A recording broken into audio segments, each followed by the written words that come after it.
I just wanted to welcome you, Michael, to Victoria Law School and talking to our students in these difficult times. I think to be a student at the end of a couple of years of lockdown and COVID and learning often on Zoom. But I just wanted to thank you for talking today about company law history, regulation and risk taking. So thank you very much. Thank you very much, Professor Clark, for having me as a contributor to Victoria Law School and to any other law students who happen to see this discussion of the history of company law and its relevance to the content of company law. I don't pretend that my remarks will be a whole history of company law, because that would be a law course all in its own. But there are certain basal features of company law that need to be communicated, and some of them pose in our minds questions concerning the way we're going about company law, corporations law as we call it now, and the way we should be going about that branch of the law, given the need to combine at once high standards of ethics in corporations, but also the willingness and capacity of officers of companies and employees and others to take risks that are necessary for innovation and that may sometimes not guarantee a profit, but which are a genuine, bona fide attempt to fulfill the duty of the officers of a corporation to the shareholders, employees, and others concerned in the corporation. Now, authors writing about the history of company law even go back to the Code of Hammurabi, 2,000 years before the birth of Christ.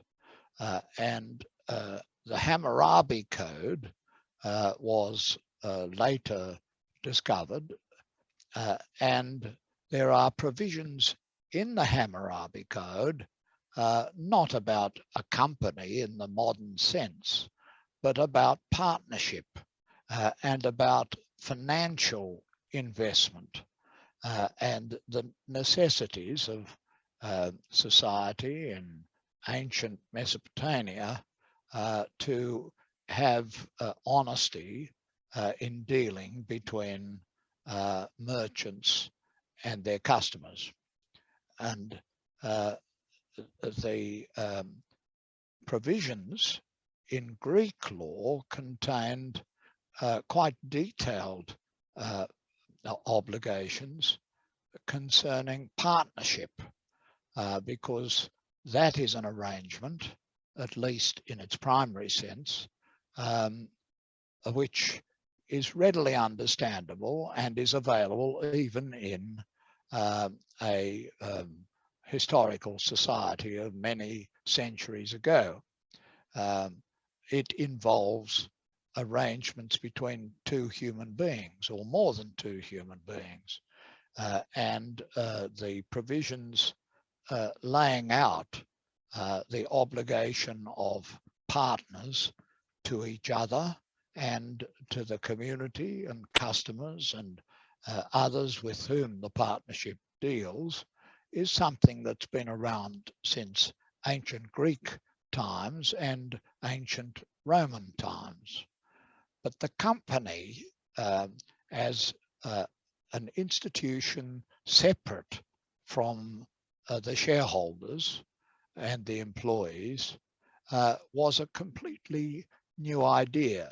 It drew some concepts from the old law of partnership, but there was something different about the company, and that was the acceptance that the company would have a life and existence separate from the people who make it up, the people, particularly the shareholders, who invest their money in order to make a profit and to provide employment and other activities that are of benefit to society.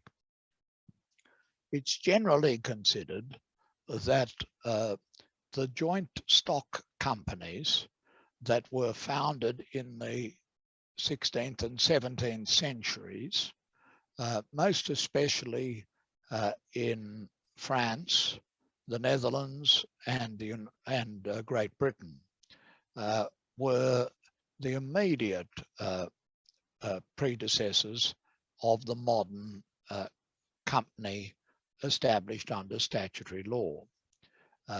The stock companies and other forms of company which were created usually by the Crown in those three countries that I've mentioned were established in order that in a rather risky venture, ships could be sent out from the metropolitan power to go out to the East Indies or to some other part of the world to search for products and to search for markets, which could be used by the metropolitan power. And it was converting this Crown monopoly in companies into something that was available for investment by those who were willing to take part in the venture, was something that was developed from the concept of the Crown Corporation with its monopoly privileges granted by the Crown and with limited liability in the case of those who invested in it. This was the clue, this was the secret, and it cannot really be said that lawyers have been extremely inventive in developing new concepts and new ideas. But if there is one area where I think lawyers have made a difference and have contributed to greater betterment and to the betterment of society and of the economy, it is in the limited liability company. And in our legal tradition, which derived from our colonial establishment in Australia, from the United Kingdom, we copied the concepts that had been developed in England and in the Netherlands and in France of the monopoly powers of companies in which people invested, because if they came good, there would be huge profits to be made by the investors. It seems strange that so much profit was to be made out of pepper, but pepper, because it was a very popular product and much sought after. So think of that when you look at the pepper pot on the table. This was something which the Netherlands in particular sought out in the Netherlands East Indies with the United Netherlands East India Company, and monopolies were granted to companies which were authorized by the Crown or by other authorities in those companies. And a deal was struck. They could have the monopoly and they could have the large profits that would arrive with the return of the vessel. Many vessels did not come back it was quite a perilous thing to send a ship from north Western Europe out all the way on the globe, which at the time was not universally believed to be spherical, and to come back braving pirates and braving local chieftains and emirs and others in order to bring their valuable and rare products back home. And the question was, how could you do that given those perils? You would make a lot of money if the ships came home, but you would lose lives and money if the ships were sunk or did not come home. And remembering that even Captain Cook, the great navigator, was ultimately murdered on Hawaii, it's an indication of how even at that late phase of the colonial expansion, things were dangerous for those who went navigating beyond the seas. So there had to be something in it for the investors, because otherwise they would set up the ships, they would pay a lot of money to the crew. Well, not a lot, but they would pay money to the crew, and they would get nothing if the ships didn't come home with the products. And so there was risk taking. And the solution to the problem of encouraging risk taking, whilst at the same time ensuring that something would happen in the development of markets and in the advancement of the economy, was the idea of the limited liability company. And this was the subject eventually of legislation that moved away from the notion of a Crown grant of a monopoly to the notion of something much more regular, something much more simply established than a monopoly from the Crown, which would often require the authority of Parliament. Something that would be done administratively under a legislative power didn't really come about in England until an inquiry was conducted in 1854. It was like a law reform inquiry. And that inquiry led in 1855 to the enactment of the very first Companies Act of the British Parliament. And that act became the foundation of the laws in England and its colonies. And it was one of the reasons why with the Union Jack came the Companies Act, and with colonial expansion came the investment in companies. And why did it come?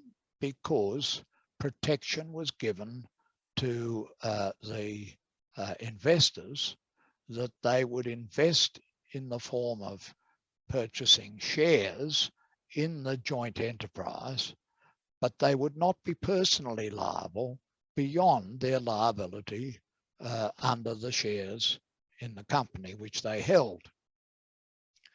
Now, of course, this was a controversial matter when it was first established, because people said, why should those who are seeking profits for themselves not have to cough up if they do things that are wrong, or if the investment falls flat, or if they are incompetent in pursuing the investment? They should be liable as individuals to those who have invested in them.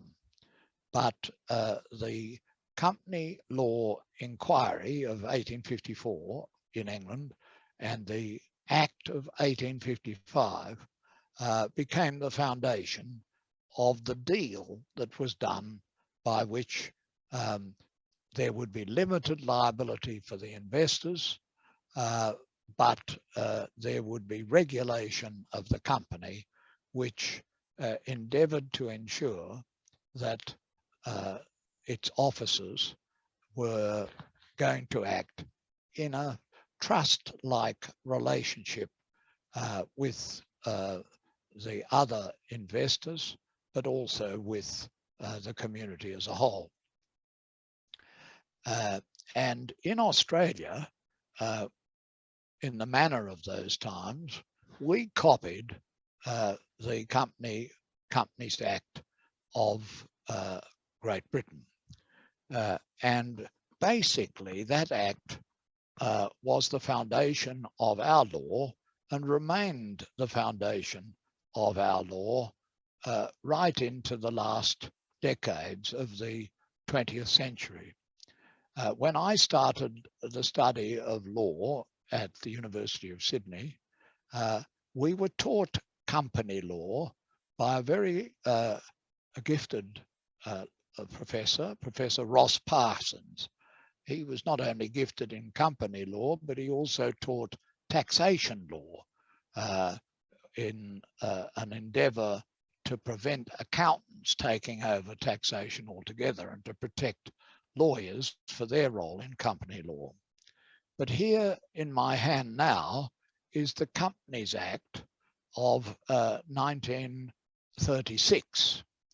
This was adopted by the New South Wales Parliament, and there were similar laws in other states of Australia and territories for company law regulation.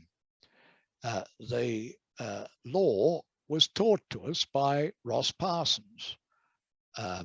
It wasn't a particularly long statute.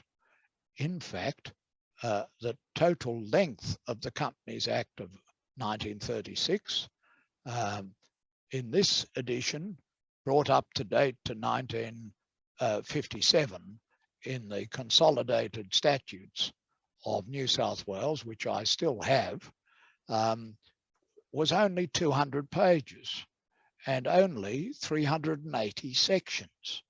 So it was no big deal.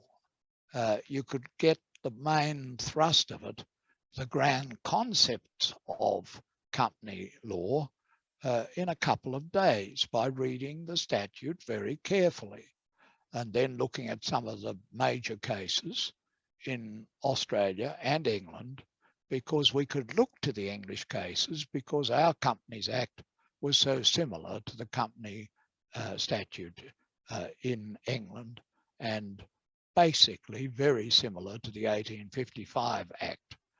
200 odd pages and not a great deal of overlap, rather a conceptual statute that laid out the ground rule, and then it was left to courts to apply the ground rules and to make sure that they were complied with by the officers, employees and others who are working with or for the company.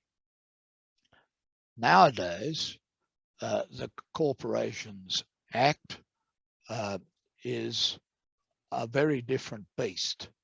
The total pagination of the latest edition that I've seen is about 3,500 pages.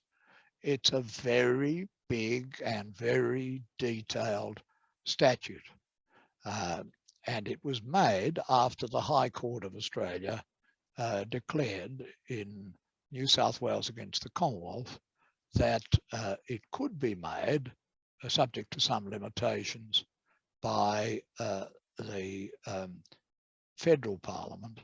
And so the new act is an extremely detailed statute, and you just can't get that up in a week or in a couple of weeks or a few months. It's very, very comprehensive and very detailed. But the company has become an extremely important part of the national economy. It's impossible to conceive today a national economy of a nation like Australia, which wasn't one in which the great majority of economic activity was performed by companies. And that is why understanding the company's legislation and the restrictions and rules that have been laid down by it in the hope of preventing misuse of power, preventing trading by an insolvent company, protecting other people who are affected by the company, notably employees and other corporations doing business with the company, and especially the tax commissioner, who has a very big interest in the income of the company, providing in detail for good conduct and proper conduct, and preventing or seeking to prevent wrongful conduct or unethical conduct. This has become a very important aspect of corporations law. And in recent times, there has been quite a lot of consideration of a central question that is thereby posed. That central question is, how do we make sure that we don't kill the goose that lays the golden egg?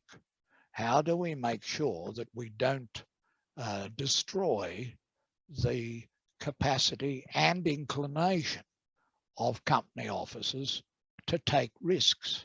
Because just as with those little vessels that went out to the Spice Islands, today the company will not be innovative, will not take risks if the price of doing so is that it will be harassed and pursued and possibly prosecuted by governmental officers who are pursuing the hugely detailed obligations in the company law.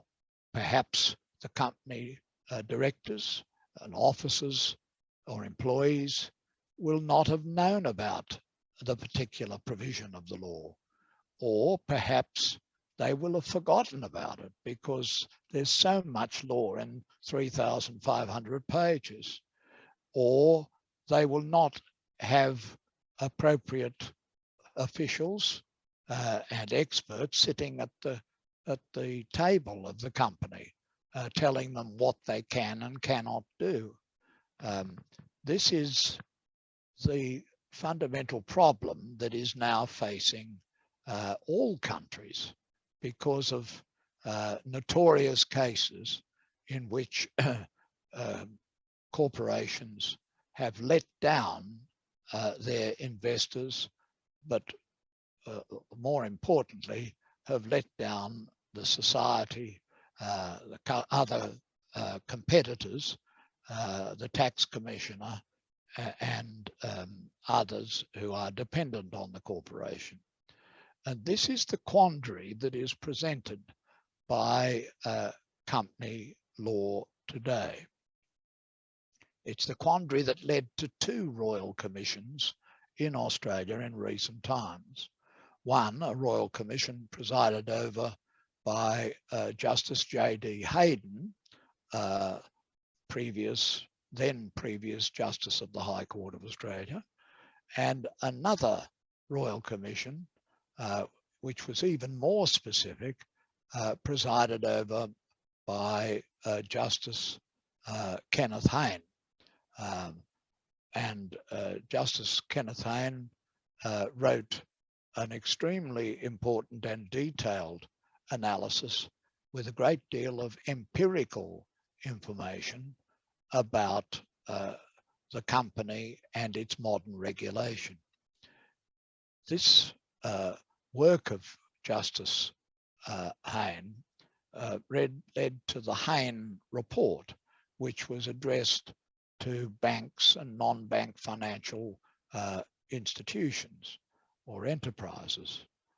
And it arose out of shock that had appeared in Australian society concerning what were seen to be unethical practices on the part of banks and non-bank financial enterprises. And so that is the quandary. A very talented academic who is based at Bond Law School, Dr. David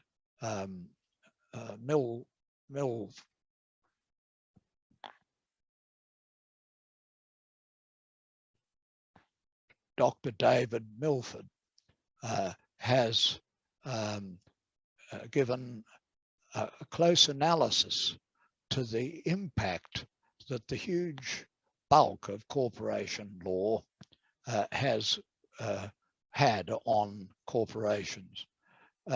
Essentially, his discoveries suggest that one of the reasons why in Australia inventiveness has declined, and why in our economy the GDP per capita of recent years is lower than other supposedly comparable country, is that getting through the statutory obligations imposed upon corporations has reduced the willingness and capacity of those who are in charge of corporate governance to take risks, and that without taking risks, you are not going to have the beneficial outcome of the corporation. You're simply going to have people where the decisions are made by lawyers, not by those who are in the business of risk-taking and inventiveness.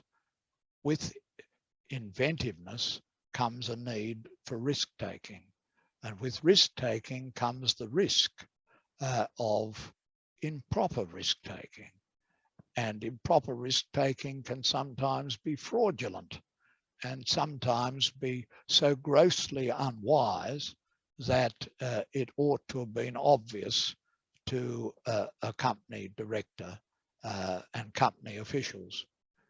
And this is an issue which, having been explored by the Hayden Royal Commission and the Hayne Royal Commission, is not going to disappear.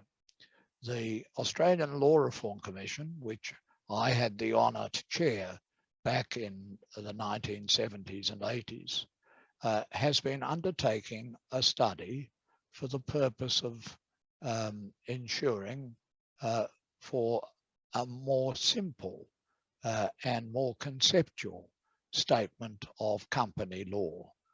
3,500 pages is an intolerable burden, and it's a burden on our company structure and on our corporate officials. Most of them are honest and merely want to make an honest buck and not to be dishonest, not to cheat others, their customers, their shareholders, and the tax commissioner and others. But there are some who act grossly unwisely and sometimes dishonestly and unethically. So dividing the cases of the former class from cases of the latter class is the challenge of company law. And it may be that the answer to that question, Justice Hayne identified it very clearly in his report, and as a result of his report and recommendations, the issue of the drafting of company regulations was referred to the Australian Law Reform Commission, and it has come forward with some recommendations, but Dr. Milford has said that these are not really bold proposals. And it may be that bold proposals are needed.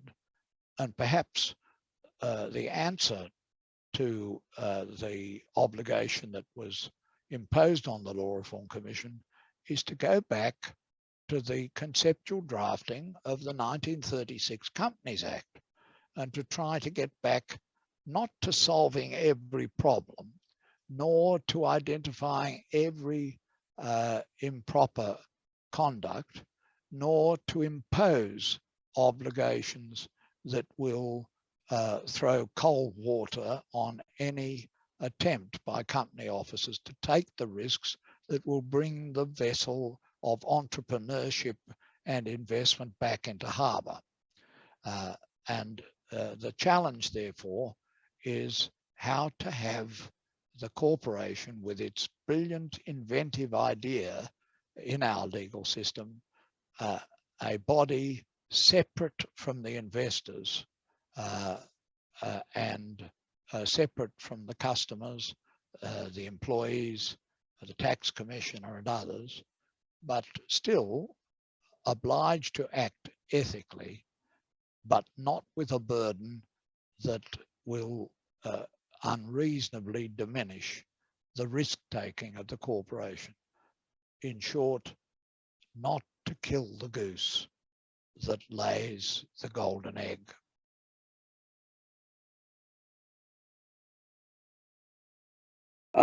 I just wanted to ask you, Tom Bingham's book, The Rule of Law, where he makes the same point that we are clogged, this sclerotic kind of statutory mindset seems to be.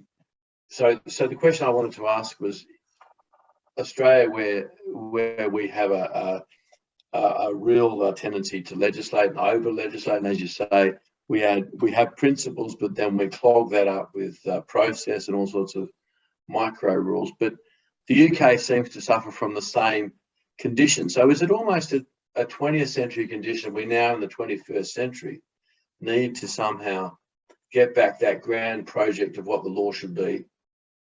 The idea, I think you mentioned the idea of concepts and principles. How do we do that?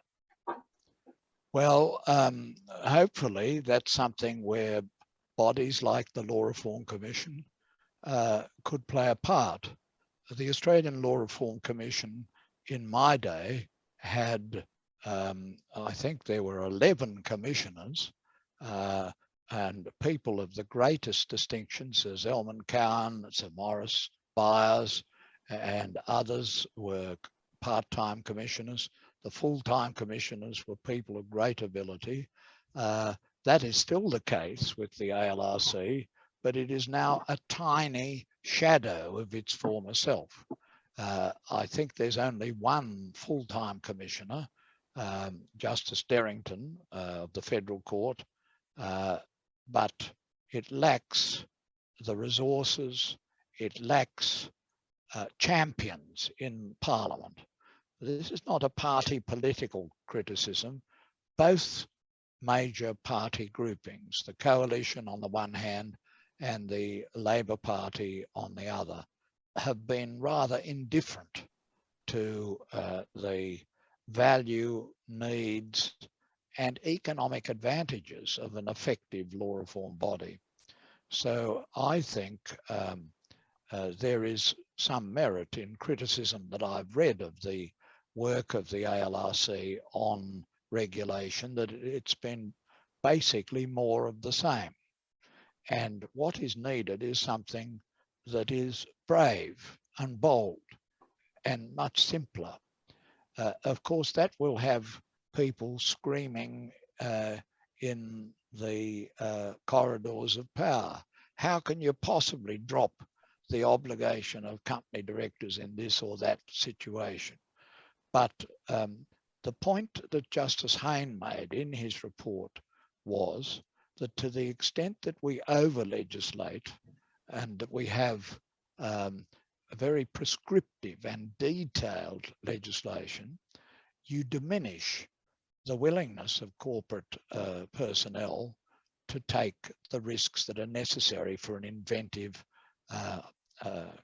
economy. And this, therefore, is the trade-off. In many things in life, there is a trade-off. In many legal decisions, there will be a trade-off. And here it's a matter of trading off the suggested certainty of having very detailed regulations to govern corporate directors and people who say, well, if they're going to be made criminally liable or civilly liable, they've at least got to be told what they will be liable for. And that's a fair point. But I think the endeavour to spell it out in enormous detail is costing our economy dear, and our economic advancement and prosperity and adaptability to an age of enormous technological change depends on us being more conceptual and trusting courts and regulators with the power and not trying to spell it all out, because we'll never succeed in spelling it all out. And 3,500 pages of a statute are a monument to what lies ahead. And no company will be able to exist without having lawyers at the company table in great number to protect the company from or its officers from becoming legally liable. And that it's not a formula for risk taking. It's a formula for no risk taking. And I don't think that's a good thing for inventiveness. And somehow we've got to get back to the central, early, simple idea that there's a trade-off between